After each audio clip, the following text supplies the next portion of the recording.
It is 5:13 in the morning, and Sarah and I are leaving for Colorado to celebrate our first anniversary. As we made the drive, I had time to meditate on what Sarah and I have been through in our first year of marriage. Sometimes life is like climbing a mountain. There's roads that you take to get there that may be windy or unfamiliar. You get to a trail that you may be unsure of, and you have crossings where you need to be very careful and watch each step diligently.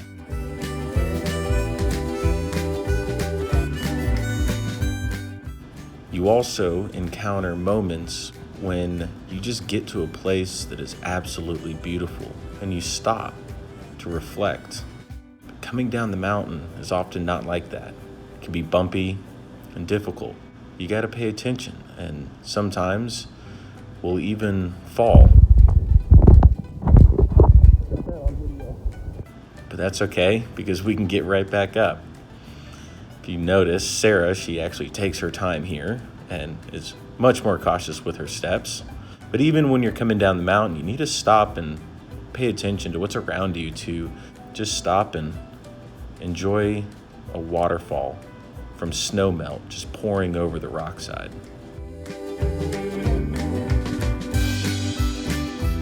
I want to spend a quick moment giving you an update of some of the things that Sarah and I have been doing.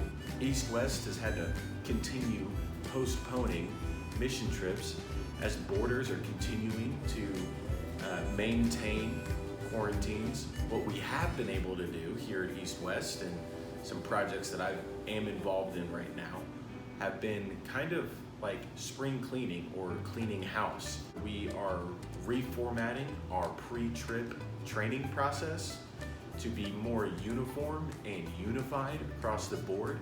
We've grown so much in the last few years that it's been hard to manage the amount of trainings that are out there, and we are working diligently to really make those best in class and really prepare a team member, not just for the trip, but for the mission back home.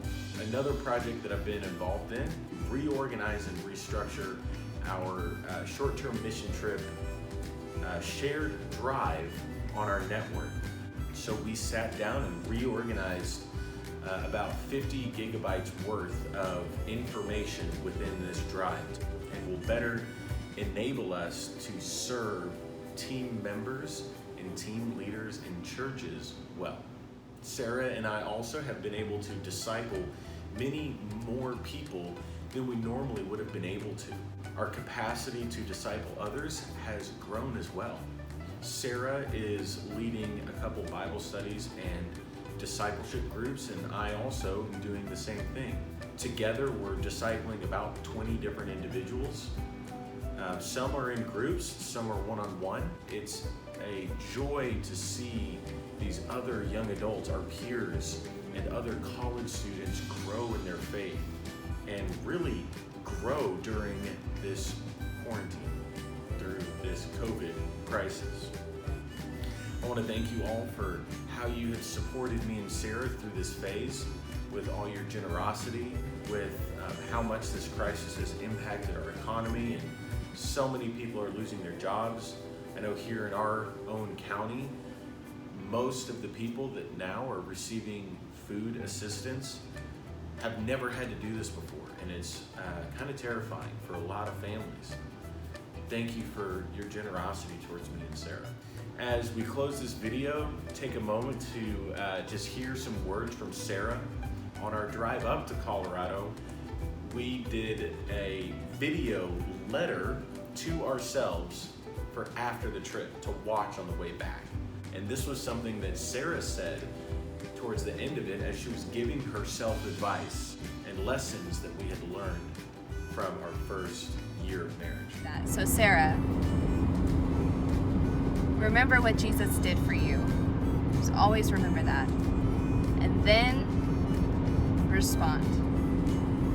So remember and then respond. either in good times or in bad times. And always know that forgiveness and grace is available. Also, don't freak out. It's gonna be okay.